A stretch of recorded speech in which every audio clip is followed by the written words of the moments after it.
Okay, ladies and gentlemen, good evening. And tonight we are going to begin to climb the ladder of trust. This is part one in the trust ladder. And specifically, we kind of codenamed tonight's class Born Innocent. And we're going to learn some very interesting things about Bitachon. So let me just give a little bit of a preface. The truth is that this lesson is a little bit of a standalone. It's not like a continuation. The first 5 lessons of the 7th chapter of Sha'ar HaBitachon were really a continuation. Essentially, Rabbeinu Bachaya was demonstrating how certain things are necessarily going to become an impediment to the attaining and maintaining of Bitachon. If you're not going to get these things right, you're not going to be able to have Bitachon. It's actually that simple. You have to have the right ideas, you have to have the right focus, you have to have the right faith system, you have to have the right credo, you have to have the right understanding. If you have an understanding, then you have faith. If you don't have an understanding, if you don't have the faith basics down pat, how are you going to have Bitachon? Bitachon, after all, is trust in Hashem, but if you don't know what you're believing in, and don't know what you're supposed to trust, or where you're supposed to place your trust, how would it be possible? And of course the answer is that it wouldn't. Initially, Rabbeinu Bachaya spoke about a number of things which are impediments to faith in general, if you're lacking these things. Then he spoke about specific obstacles to developing Bitachon itself. And we kind of concluded that in the previous episode. So now, Rabbeinu Bachaya is going to apply this, and he's going to demonstrate to us how there is a ladder with 10 rungs of Bitachon. We start off at the very lowest level of Bitachon. But here's the funny thing. It's borderline strange, but I'm going to give you my understanding of it.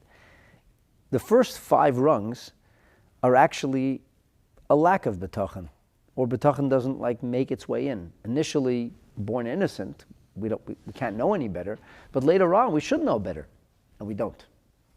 We don't. And the first 5 levels have nothing to do with Bitachon and Hashem.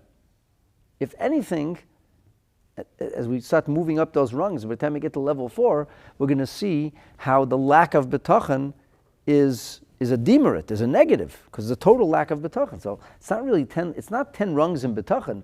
The first 5 rungs are not rungs in trust in Hashem altogether, and it's going to begin with the simple innocence of a baby who trusts that he's going to get the source of sustenance before he even understands that he has a mother. When all he knows is that he has breast to suckle from. That's all he gets. He doesn't even know there's a mother behind that. So obviously the baby couldn't know any better. What is Rabbeinu Bachaya's point? And I think that his point is, he wants to show us now how this idea that he discussed earlier, that knowledge and understanding and comprehension and an affiliation and an appreciation of Hashem's omnipotence and of Hashem's continued ongoing engagement with our world, all the ideas that we believe in, the concept of Hashgacha Pratis, he wants to show us that understanding these things necessarily leads us to trust in Hashem. And lack of understanding is going to detract from that. Why does he have to spell it out so clearly? So I think the answer is this, and I don't know this for sure, but this is just my hunch. I think that if you will ask the average person, is trust, which is kind of like in the realm of faith, is that the born of rhyme and reason and rationality, or is it transcendent of rhyme, reason, and rationality? You have to answer that question simply. Trust makes sense, or it doesn't make sense? I think the answer would be it doesn't make sense. It's transcendent of. It's not like an equation. You could do the equation, and then you come with here's the conclusion. This makes sense, and that makes sense. So now I understand that Hashem is going to take care of me. No, I don't think so at all. In fact, faith, trust in Hashem, is not in the mind. It's like a heart thing. It's like a feeling. It's like being certain and being sure. Right? This is the idea of the concept of faith. It's transcendent. So there's what's called the baseline is the intellectual kind of approach to things. That's a baseline. Doing things which are foolish, forgive me, stupid, is beneath that line. It's beneath that line. And then we can rise above that line. And that's called piety. It's called almost holiness. That's called, it's called transcendence. To transcend everyday rhyme and reason. Can't come to this conclusion by virtue of what we're going to call cold, calculating intellect. It's a leap beyond. So it's not stupidity, because stupidity is unwise. But this is not unwise. This is not dumb. This is an act of faith. It's an act of faith. It's transcendent of rhyme and reason. So how would rhyme and reason feed into something which is inherently transcendent of it? Say it again. I'm going to say that again. I know it sounds like word salad. Let me rephrase it. If I would ask you, is rhyme and reason, like understanding, is that going to lead you to faith? The simple answer to that question, no, it's not about rhyme and reason. No. And yet, somehow Rabbeinu Bachaya is maintaining that the rhyme and reason is what leads us to faith. And the lack of understanding and the lack of knowledge and the lack of intellectual clarity is going to detract from faith. So he says, like, 1 second, how does that work? Why does intellectual clarity, why does understanding something, why does comprehension necessarily have this elemental connection to the concept of faith? You understand what I'm asking? Like it sounds somewhat oxymoronic, but it isn't. It isn't. Why? Because you have to understand what we're talking about. Rabbeinu Bachaya is going to show us how an awareness of circumstances, situation, enables us to get past the folly of what appears to be and to understand things in a deeper way. But you can't get past the folly of what seems to be unless you have a clear grasp of what really is. And then you can have it like a leap beyond. You can come to the conclusion in a logical way that something otherworldly is at play. I once was at a Farbrengen with Rabbi Khan, and Rabbi shared something very interesting. He said that there was a fellow who came to him who said that he was having, I use the vernacular, sveikis and emunah. He was having these doubts. He was plagued with doubts. There is a God, there isn't a God. Did Moshe Rabbeinu really get the Torah mitzvahs? Did he really? Yes, yeah. Sveikis and emunah. And this person came to Rabbi Khan because he was this tremendous sage and scholar and teacher of Chassidus, and he said, I've helped many people. And he said to him, like, I have these sveikis and emunah. So Rabbi asked him, do you ever learn any Chassidus? He said, no, I'm not. We don't do that. It's like, we learn Gemara and like.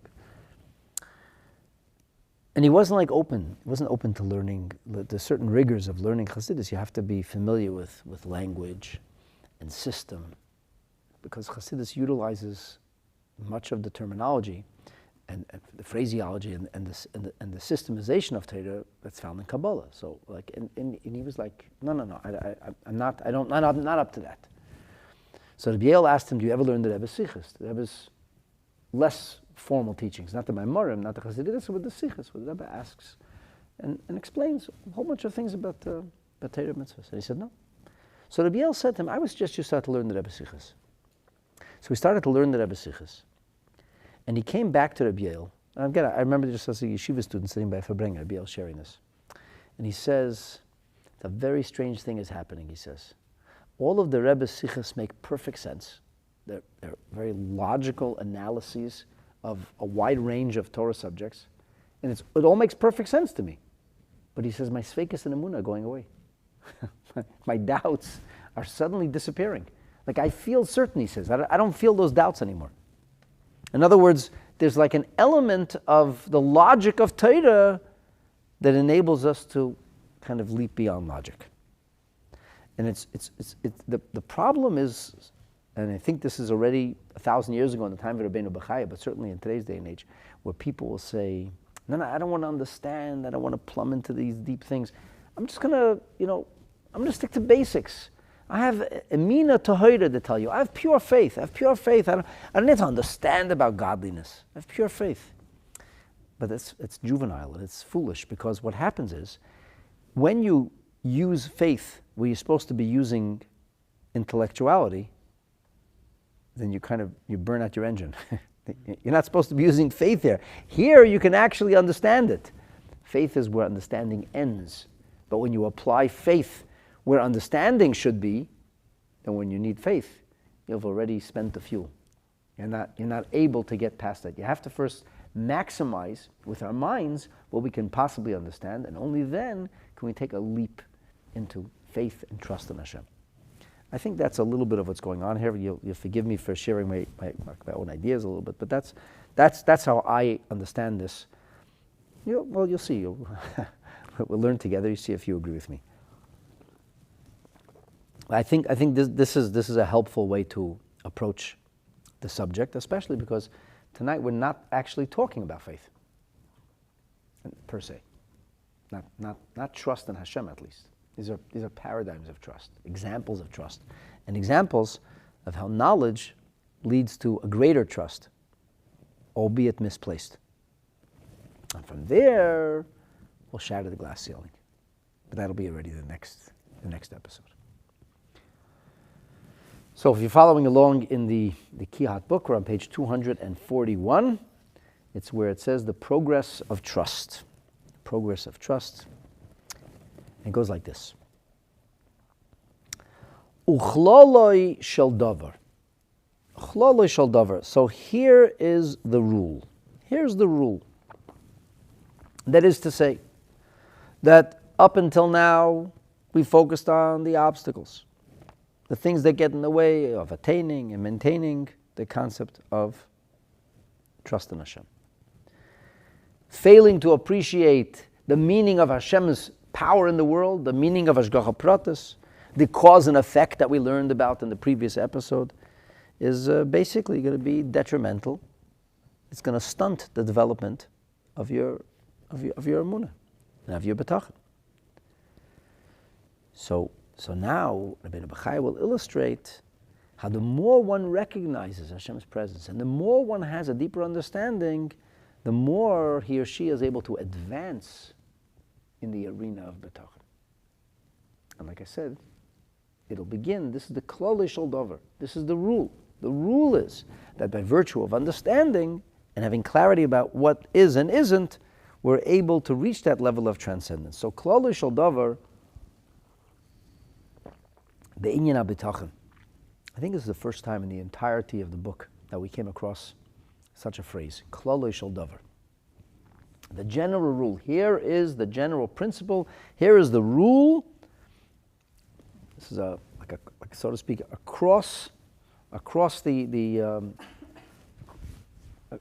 panorama of Bitachon. This is the rule of Bitachon. The rule of Bitachon is ki yisrein HaBitachon. That if we're going to speak about the more virtuous Bitachon, talking about a higher, more intense, more profound, and greater degree of Bitachon. So Yisrin HaBitachon, mei habeitchem belikim.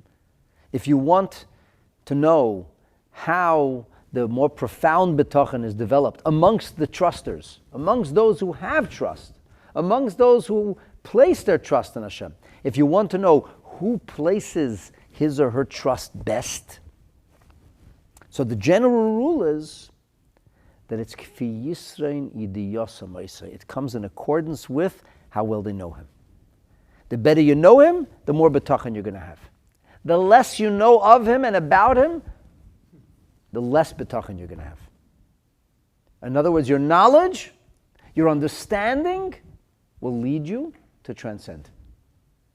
But if you don't have knowledge and understanding to begin with, what do you transcend? So this will lead you in that direction. The more we have what we would call a sense of faith and conviction in Hashem's shielding us and protecting us, so the more that we have that, the more we understand and appreciate HaKadosh Baruch Hu's divine providence, his Hashgacha Pratis, that Hashem is engaged and involved with every little iota, every little detail of our life, the more we understand that, and the clearer we are about that, so the more profound and the more powerful, the greater will be the level of our Bitachon. More understanding, more Bitachon. And as I mentioned at the outset, this is almost like an oxymoron. More understanding, more Bitachon. It's not understanding. It's transcendent of understanding, indeed. But understanding is what gets us there.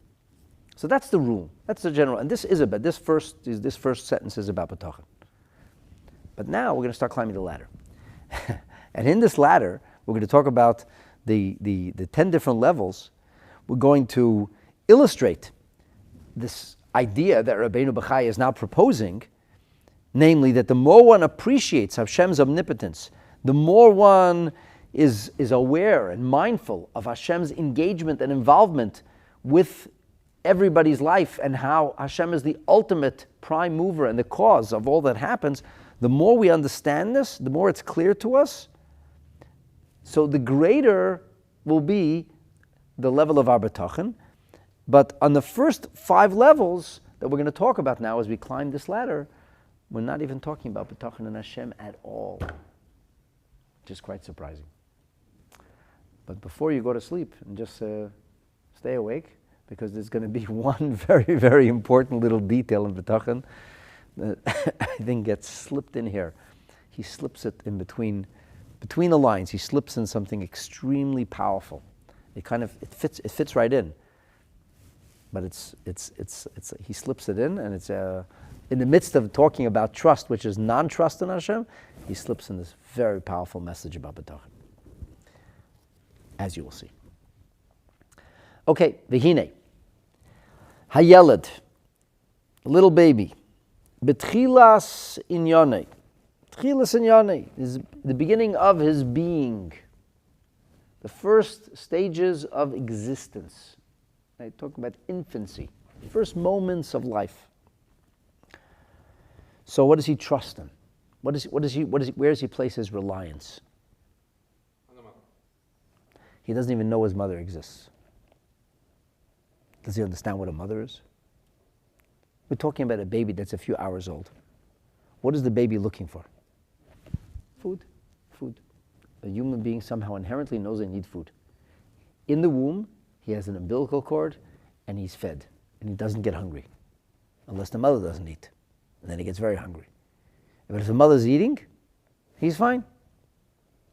And it's not a secret that when women fast Yom Kippur, the babies get uppity, and there's even evidence. There's a 2% rise in statistical births in Israel the day after Yom Kippur. 2%. So people say, if you fast, you go into labor. There's no science behind that, or barely any science. 2%. They looked at the records very carefully. Mother goddess. I don't know what you're talking about. So the child is fed, he's happy. He's happy. And then he's thrust into this cold, scary world. And the child all of a sudden feels like he's flying free, and he's terrifying. So before he's all bunched up. That's why little babies like to be swaddled, and wrapped up and held very tight to keep warm. He's thrust into this freezing cold, terrifying world, and he knows he needs to eat very, very soon. So what does the baby do? The baby bonds with the mother, but he's not really bonding with his mother. He just knows that he could suckle his mother's breast. That's all he knows. He figures out at a certain point that if he sucks that, he's going to get milk. That's what he figures out. So what does the baby know?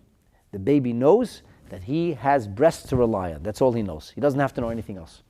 He's got to find the nipple and get it in his mouth, and everything's going to be fine.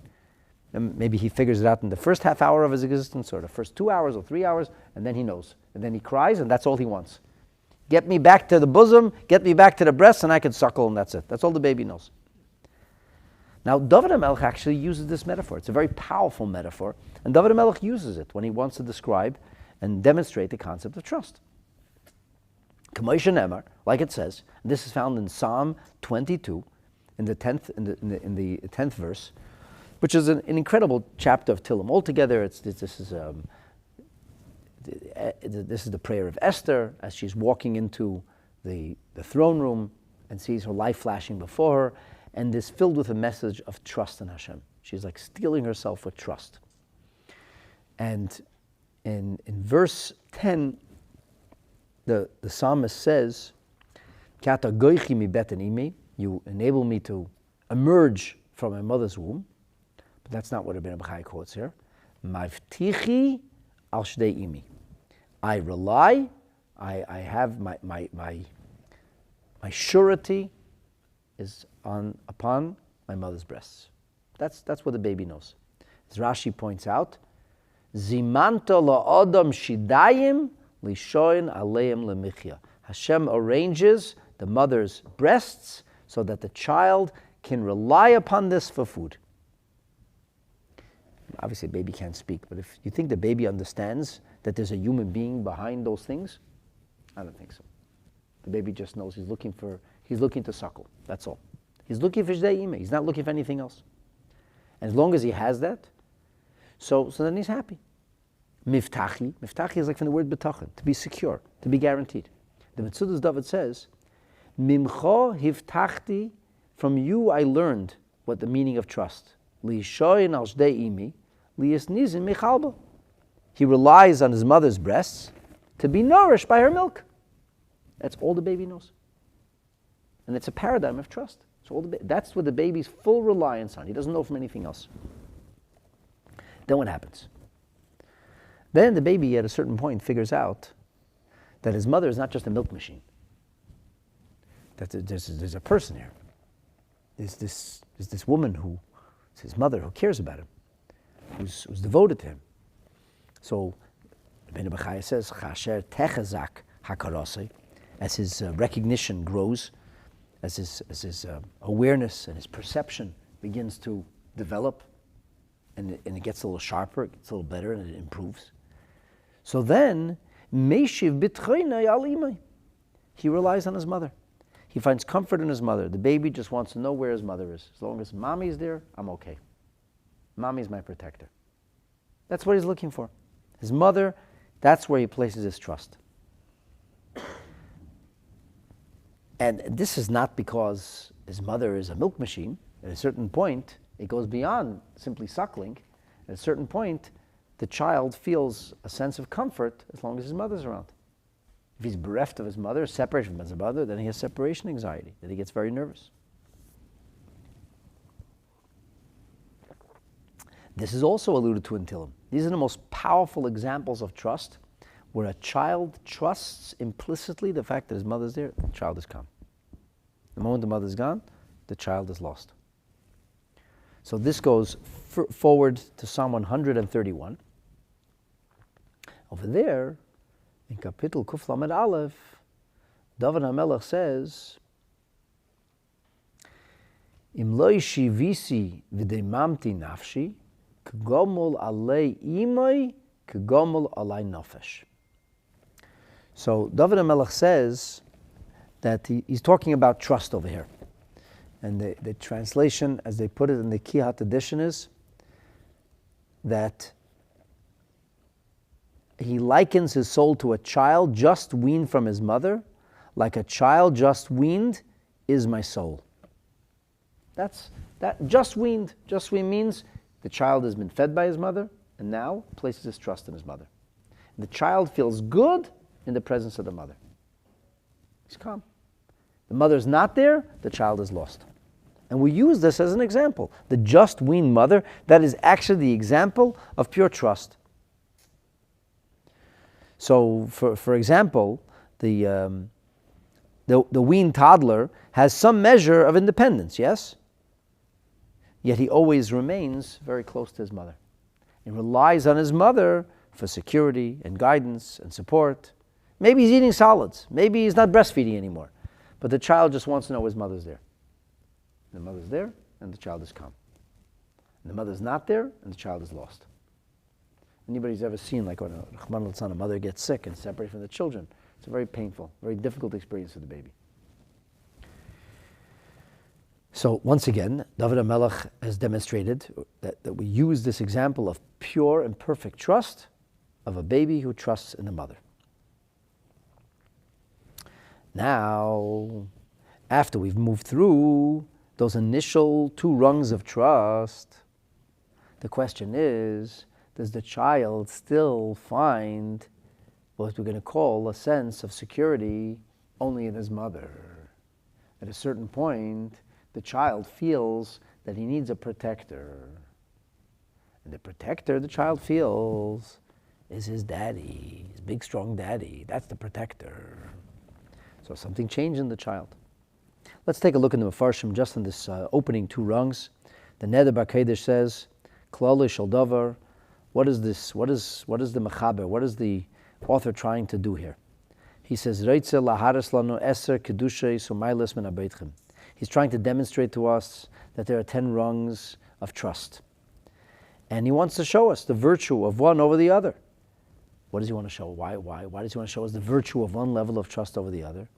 Because the virtue of each level comes out of knowledge. More knowledge, more trust. So as the perception widens and deepens, the trust all of a sudden is enhanced and elevated. In other words, the degree of the trust is in perfect corollary with the amount of knowledge and comprehension in accordance with perception. That's the point over here. So he says, you have to understand that when a person is going to have trust in HaKadosh Baruch Hu and Hashem, so the virtue will also be in accordance or in corollary with the amount of knowledge and perception. As the Marpel Nefesh says, the Raya Muchachas, what's the proof that this is in fact true? So Rabbeinu Bachaya illustrates it in the most lucid way. He says, you see that a yeled betchilo, that the child in the beginning is betech al shidei imay. Initially, he places his trust and his security in his mother's breasts, that he can suckle. V'achar kach, and then afterwards, he feels secure when he's around his mother. V'achar kach, and then as the child grows older, then the child places his trust and feels secure when he is with his father, when there's the protector. And this is the paradigm, go back to antiquity, where the father was the hunter. He went out into the world, and he brought home the raw material, and his mother, she develops the raw material. Like the Gemara says, the husband brings home wheat, it's the mother, the wife who turns it into bread. He brings home the raw materials, she develops the raw materials. The hunter-developer paradigm. The point, by the way, is not, it doesn't matter if this in fact is the case today or not. I know people get their back up and find it sexist, and it doesn't fit into the 21st century. It's not even the point. First of all, I'm not so sure that the paradigms are shed entirely. There's the idea of, there are certain traditional roles that no matter how people try to shake or change tradition, it just bounces back to what it is, because there's something inherent about it. But whatever, it's like that's not the point here at all. I'm not trying to convince you of that. The point that Rabbeinu Bachaya is simply using is he's using the paradigm of the reality as it was in his day. But what you can see from the paradigm, which is not hard to understand, is that the level of trust or the way you place your trust changes by virtue of understanding the situation. And as you understand differently, as your perception widens, your trust begins to change. And that actually is his point. That's the whole point that he wants to make. Like the Tevel Avanon says, Yisrin Yidiyasam, Yedim Umevinim Tachlis Memshalte. The way they'll understand Hashem is the way they're going to trust in Hashem. It all depends on that understanding. And the metaphor is in how people's trust changes in accordance with their perception. So the child found security in his mother's breasts. Then he finds security in his mother. And now moving forward, so if you're in the Kihad book, you got to turn the page to 243 now. And as the child now begins to grow, and as his perception now deepens, and his understanding further develops, what happens is, Roya, he sees that who does his mother place her trust in the child sees in the father, that the mother feels vulnerable, and when the mother has the father or the husband around, that she feels secure. He's the protector. Or as they say in the modern vernacular, he can schlep the luggage. Need somebody to schlep the luggage. He's there. So the child notices it. Children are very, very clever. Children pick up on things that we would never believe. So the child perceives this, and the moment the child's perception changes, because he's a little bit older, and now he understands things differently, he sees that his mother's ability to care for him is based on his father's ability to provide, because the father's the provider. So he says, look, I'm putting my trust in my mother, but really, she puts her trust, or her ability to provide for me, is coming from my father. So now he's moving on, not to place his trust in his father. Now all of a sudden he's placing his trust. Well, when does he feel most secure? Dad is home. Dad is around. Now he's secure when Dad is around. Now, it's very interesting that the language here, if you look at the language for the trust that he places in his mother, so it says the baby places the trust because l'roiv hashgachasa olav, because of her supervision, because she's involved with his life. When he talks about the next level, he says, "Ukshetechzach hakarasei oid, meishiv bitchoinoi el olav l'mailos hagonosoi." Not his supervision, but his protection. Not his supervision, his protection. So the Pas Lechem, who, he really goes into the detailed, nuanced language over here. He says, "Be'imoi," it said hashgachasa. It said her supervision. And with the trust of the father, he's speaking about protection. And he says that's because the small child understands that at the end of the day, who is really going to be with him, who is in tune with his needs, who understands him, who is mashgiach alav, who supervises? His mother. His mother. The father's there when you need him. He's there. He's the protector. He's there on occasion. He makes sure that they're not vulnerable, that they're shielded. But ultimately, it's not the same hashgacha.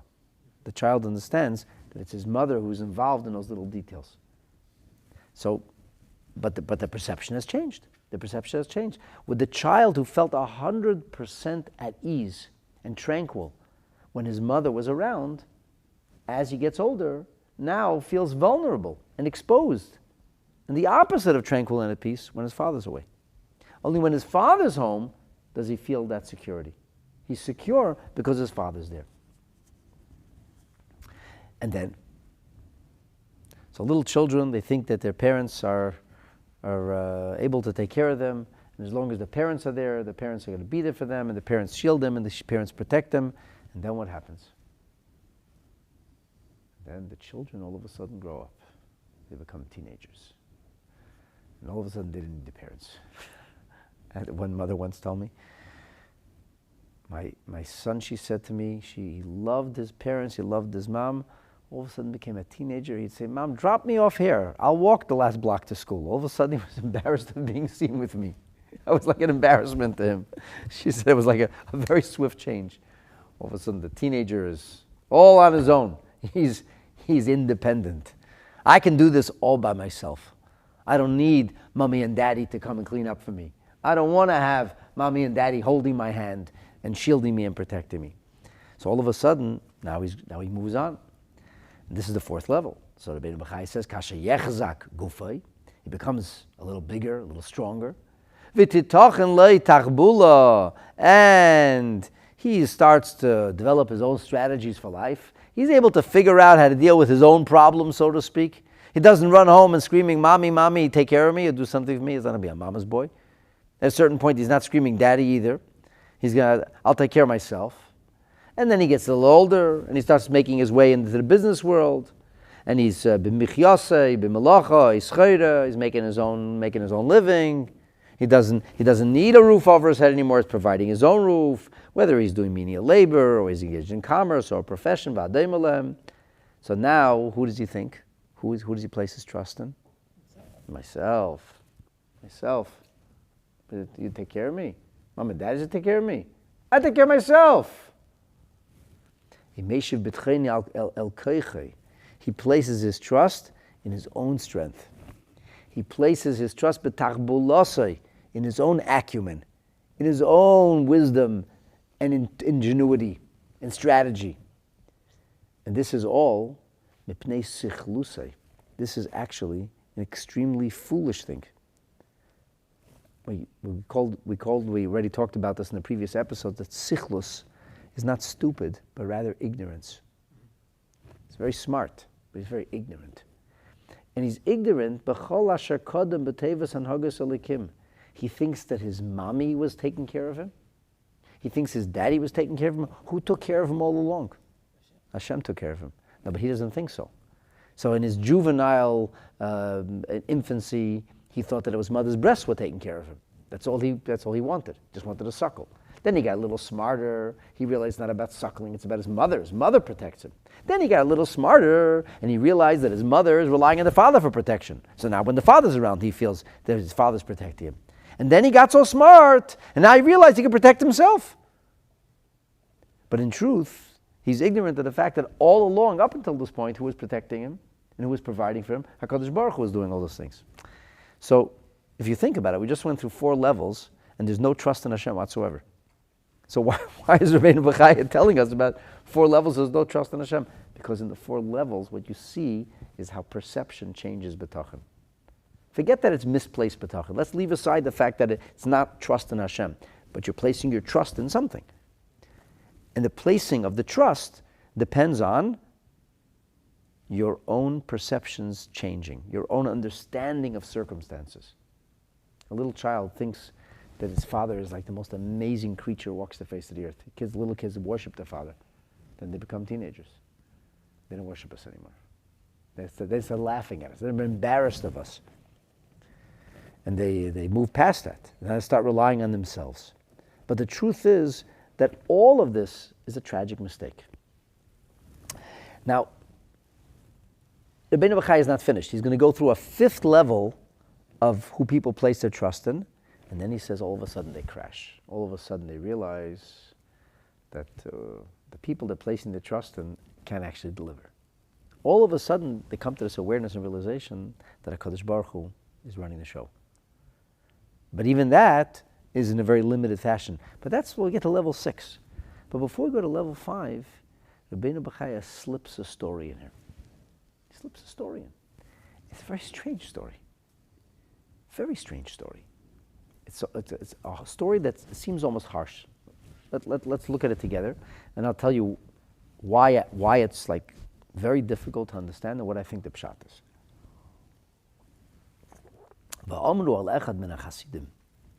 So the story is told about one of the Hasidim. In some versions it doesn't say Hasidim, in some versions it says Tzadikim.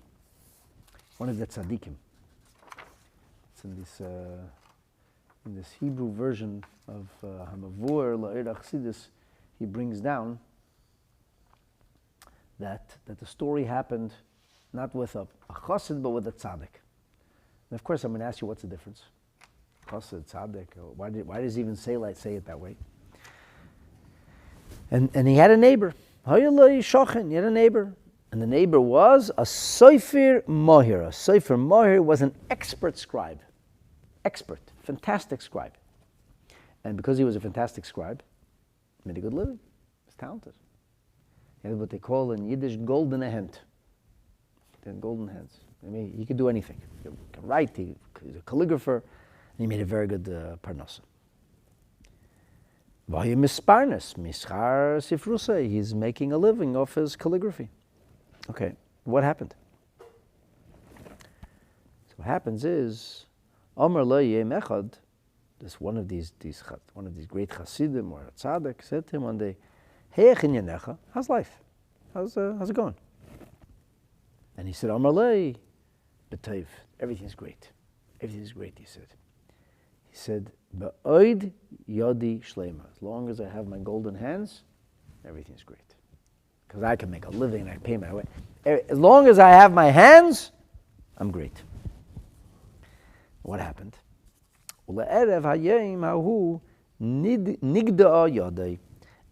that very night, all of a sudden, he lost his hands. So the word nigda usually means severed. That's usually what it means. In the Kihat edition, they translate it as, how do they translate it? His hand was crushed. I have no idea how the Hebrew word nigda comes to crushed. Nigda definitely does not mean crushed. But others maintain that it doesn't mean physically lost his hand, but his hand lost its dexterity. He wasn't able to, whatever. Maybe he had a stroke, God forbid. I don't know what he had. He couldn't do what he was doing until now. That was it. He never wrote again. And Rabbeinu Bachaya says, "V'haya ze onshe me'akel yizbarach, asher batach al yodei." This was like a punishment, a consequence, because he relied on his hands. So, first of all, why is Rabbeinu Bachaya slipping the story in? What does it have to do with, I mean, he's going somewhere with this. Why does he slip it in here? Number one. Number two, this whole thing sounds like a setup. The chassid came to him and says, "How's life? How you doing?" The guy said, "Great, I have golden hands. Everything's great. It's golden." So what do you have to ask him a question for? You set him up for that. And why did you chide him? Why don't you say, "Listen, don't speak like that. Everything comes from Hashem if you're such a big chassid"? And so a person said that he makes a good living because he has golden hands, so for this he deserves to have his hand chopped off? Or his hand crushed or ruined or mangled? Really? A lack of bitachon means you lose your limbs? It doesn't seem fair. It's a little bit of a harsh punishment for a guy who didn't have bitachon.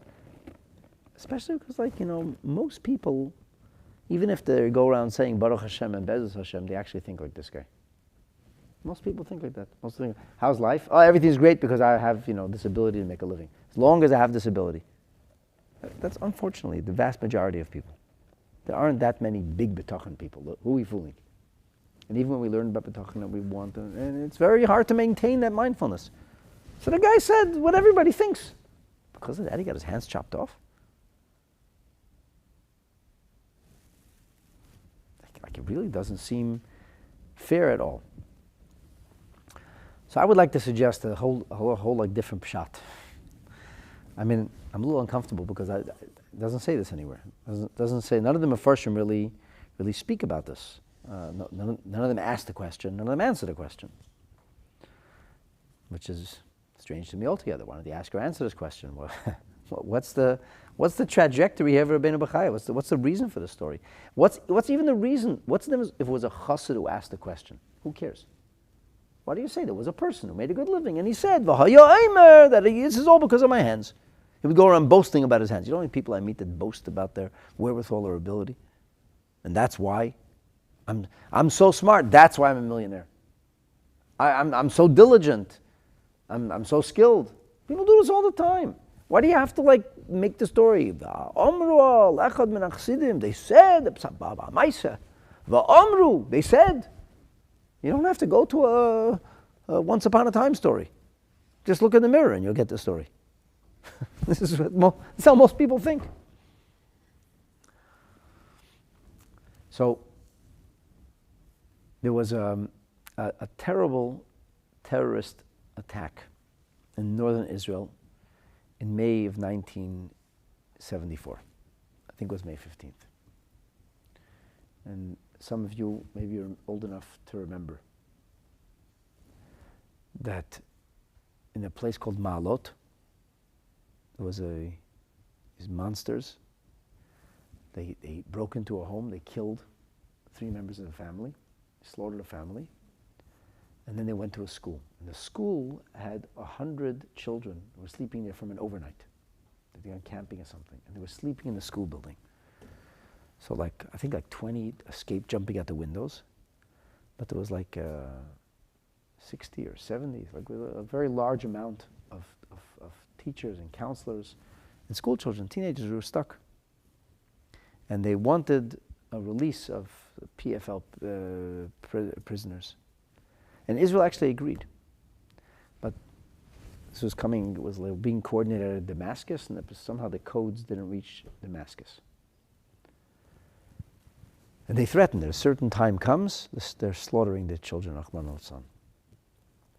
Very tragic story. So the Sayeret Matkal launched a rescue, and they killed all the terrorists. But unfortunately, the terrorists had booby-trapped, and in their dying throes, they used grenades and automatic weapons, and they murdered 21 school children. It was a terrible story. It demoralized the entirety of the country. And the Rebbe, a short while earlier, had started the mitzvah campaign of mezuzah, to make sure that mezuzahs were kosher.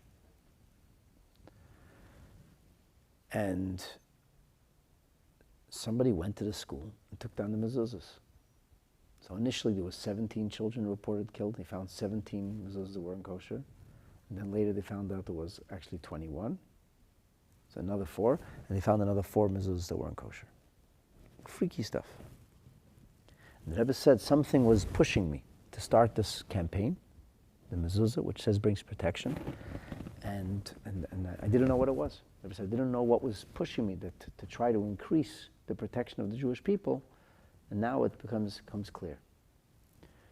So the Rebbe was attacked in the press. People who love to attack Torah and mitzvahs, and they said how ridiculous the Rebbe is saying that people died, that children died, because they didn't have a kosher mezuzah. I was a very small boy at the time. I'm 3 years old. I have no recollection of this, but I only know from what I read. So this was 2 weeks before Shavuos. At the Shavuos Verbrengen, the Rebbe was like very much pained by these attacks. He was very hurt. And the Rebbe said that he never suggested, chas v'sholem, that people died because there wasn't a kosher mezuzah. The Rebbe said, why does a terrible thing like this happen, that children are murdered al Kiddush Hashem? So the Rebbe said, the answer is we don't know. We don't know. The Rebbe cited the Gemara and Brachas and Daf Yud, Bahade Kavsha de Rachamana Lamalach. This is not something for us to try and figure out. Some things are not for us to figure out. We don't understand certain things. This is Hashem's secrets. But what we do see, the Rebbe says, is that it says about the mezuzah that Hashem yishmar tzeischa uvayecha, that Hashem guards you and Hashem shields you. So it says about the mezuzah. It says that. Kasha yitzim l'derech, azay yesh tzerich b'shmira b'nei alistim. When you're going out into to travel, you need to be guarded. How do you get guarded? Like in antiquity, when people would go on a trip somewhere, there was these marauding bands of robbers. How do you stay safe? But derech hateva, like in natural means, what do you do? The answer is you arm yourself. You have kli neshek. And what if people go out unprotected? They're not wearing protective gear, and they don't have weapons, and they go to a place where Rahman al there's danger. So what's going to happen? You open yourself to the possibility that if God forbid there's an attack, there's going to be devastating results. And the Rebbe said that the place where the children went out of, there was mezuzahs psulas. And the Rebbe said, you cannot dismiss that. In the beginning, the Rebbe said there was 17 missing. They found 17 pasul mezuzahs. And then when they found that there was another 4 missing, they found that there's actually another 4 pasul mezuzahs. You can't dismiss that. It's chilling. And the Rebbe said that the family that was murdered, they found there was no kosher mezuzahs there also. The Rebbe went on to say, it's not the pshat, chas v'shalom, this is why it happens. The Rebbe said that when we have protection in place, it can shield and protect us. On another occasion, the Rebbe said, if a soldier goes out to battle without a helmet and he gets hit, God forbid, in the head, he doesn't say that you know why he died? Because the helmet killed him. The lack of the helmet killed him. No, the enemy bullets killed him. But had he even taken the precaution and worn the helmet, he would have been protected. In other words, the mitzvah is able to shield and protect us. Even if something bad is going to happen, if we have the protective measures in place, that will shield and protect us. That's what I'm glossing over, but that's a story that happened in 1974. So I was thinking about this story here, and this is my suggestion. I think that this chassid was not just anybody. It's a person with what we call Ruach HaKodesh, a person with higher consciousness. And the chassid had this premonition that this person was slated for something which wasn't good. So he wanted to help him to shield himself. What's the most powerful thing that a Yid could do to bring Hashem's bracha? Even when it isn't, so to speak, in the cards. He could have Bitachon. As we learned in the beginning of the Sha'ar HaBitachon, that when a person has Bitachon, when you place your trust in Hashem, that brings the bracha. And as the Rebbe famously explained, that the words of the Tzemach Tzedek, tracht gut wird sein gut, think good will be good, is not a Hebraic or a rabbinic version of positive thoughts and positive thinking.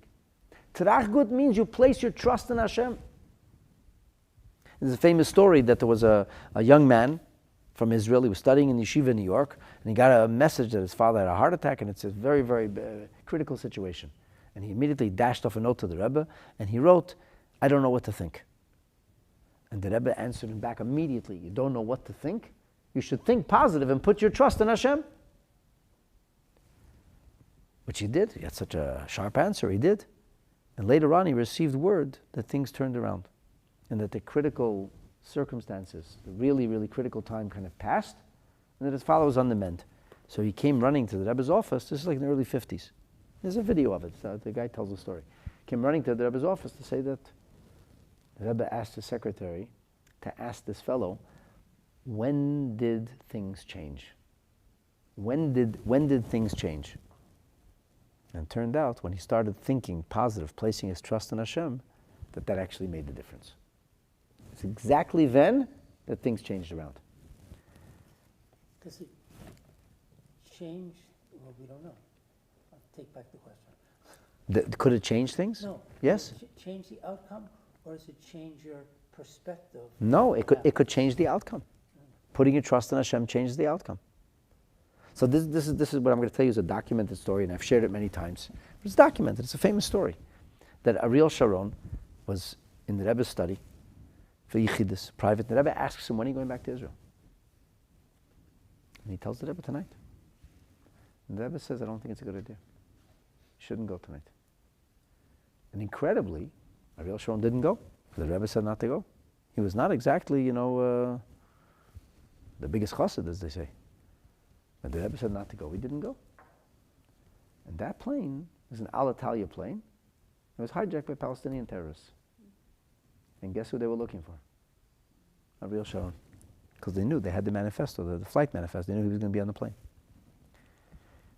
And in the end, Baruch Hashem, everybody was released. I think there was even some kind of rescue, but everybody was released in the end. So Ariel Sharon was really freaked out because they felt the Rebbe saved his life. They were on the plane. They wanted him. They were after him. So he came back to the Rebbe, and he said, if the Rebbe knew the plane was going to be hijacked, why didn't the Rebbe tell me? And we could have caught the hijackers. And the Rebbe said to him, I didn't know the plane was going to be hijacked. So Mr. Sharon said to the Rebbe, then why did you tell me not to take the flight? So the Rebbe said to him that I learned to trust my instincts.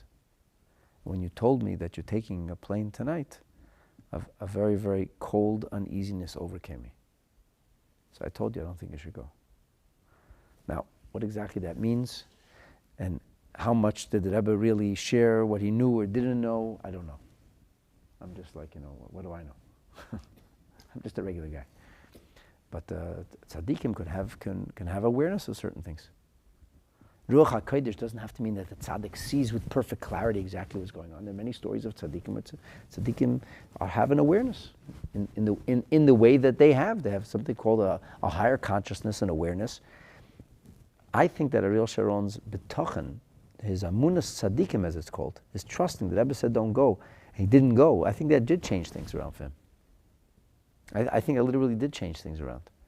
And we hear, think about it for a moment. You hear, God forbid, somebody is sick, somebody's in trouble. What's your first reaction? You're a Torah Jew. What's your first reaction? It wasn't me. Glad it wasn't me. No, that's not your first reaction.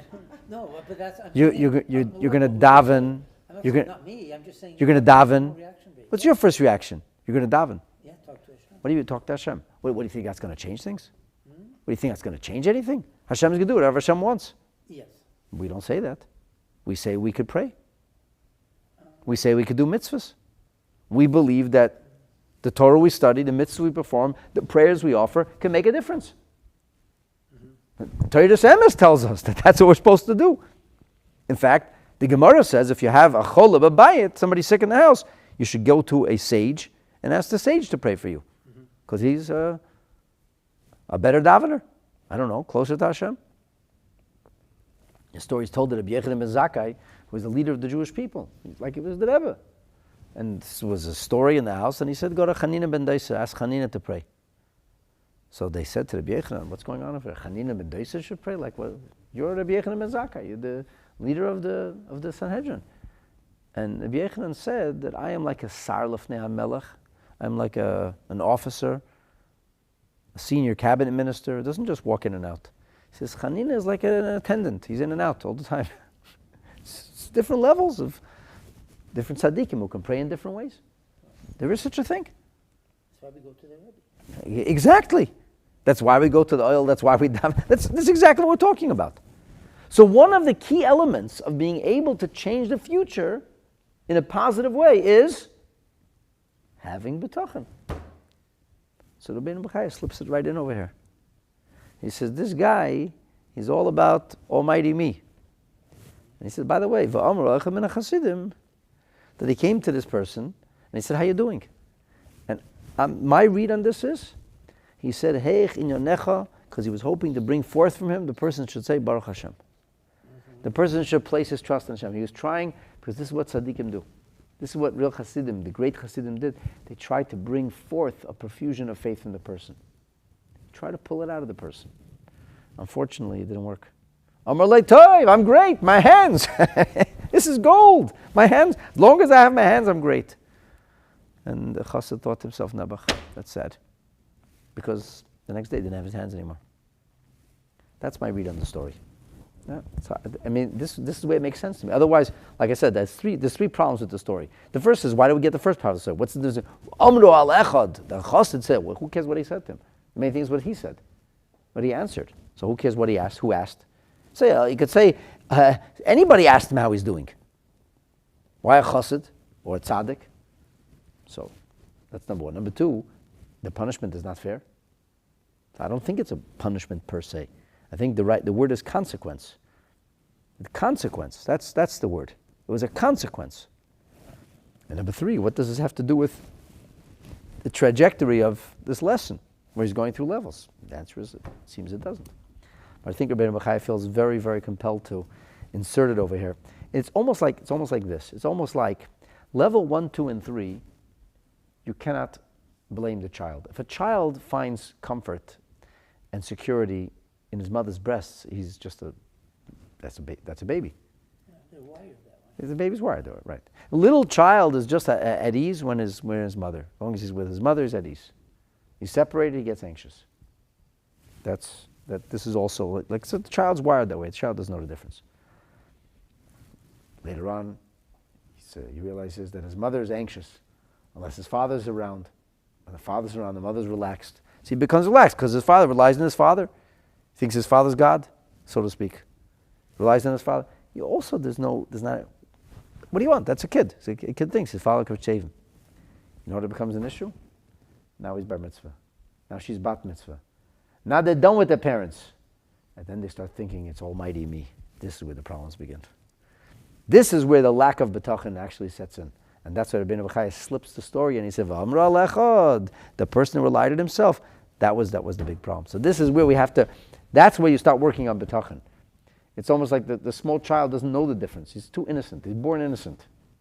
It's when the children lose their innocence, they hit puberty, they lose their innocence. All of a sudden they're aware.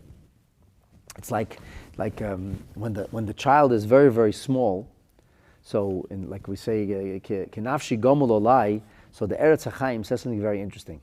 He says, the little child, einim was bayish lefnei imei his galus. The child doesn't feel naked. He doesn't blush when his mother changes his diaper. He doesn't know that he's naked. The little child doesn't know that his parents are giving him a bath. They get uncomfortable because they're. It's not. But then all of a sudden they get a little older. And then that sets in. He says, that was the innocence. He says, that's the kind of, Eretz HaChaim says, that's the innocence of this verse of Tillim, how innocent we should be before HaKadosh Baruch Hu.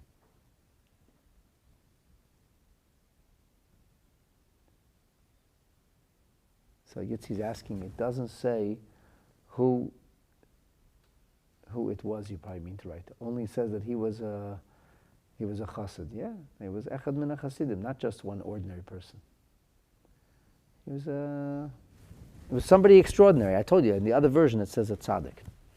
In the Sha'ar HaBitachon, I don't know where they get their translation from, but over here it translates it as Kvar Amru Ka'achad HaTzadikim Hayale Shachim. So probably the original is like the original Hebrew Arabic is somewhere between a extraordinarily pious person, which could be translated either as a chassid or as a tzaddik. Then what happens, and this is like rung 5, then all of a sudden, so what happens? People realize they're not omnipotent or almighty, who to have to like curry favor with this rich person and that rich person. There have to be good connections here. And this is my boss, and this is the person who can get me a job. You start to rely on others. So the person says, oh, I'm good because I know so-and-so. Or so-and-so promised me, so I'm very calm. I'm good because, my rich uncle, my rich friend, I made a really good impression on this person. I know everything's going to be fine for me. You start to put your trust in others. And as long as they're around and they promise me, now I have nothing to worry about. As the Pas Lechem says, so now we're going back to Bitachon ha'adam. He's going back to the trust, people-oriented trust. The object of the trust is people. And he shows, you see how things are changing from his earliest age. So in the beginning, the baby trusts his mother's breasts. Then he trusts his mother. Then he trusts his father. Then he finds trust in himself. Then he realizes he's not so cool, and he's not so capable, he's not so able. He starts trusting in other people. So he's afraid. He's afraid to go out in the big bad world. But this somebody very powerful, somebody very wealthy, somebody very capable, somebody very, very well positioned promised him. Now he's good. He's relaxed. Why? So I got a guarantee. I'm good. But the guarantee is not worth the paper it's written on. You don't know what's going to be afterwards. But we don't think like that. And how many people tend to think that way? How many people tend to place their trust? They were nervous, I was worried, and now I got a guarantee. The doctor told me I'm going to live. What is he, God? So-and-so promised me he's going to take care of me. You can't take care of himself necessarily.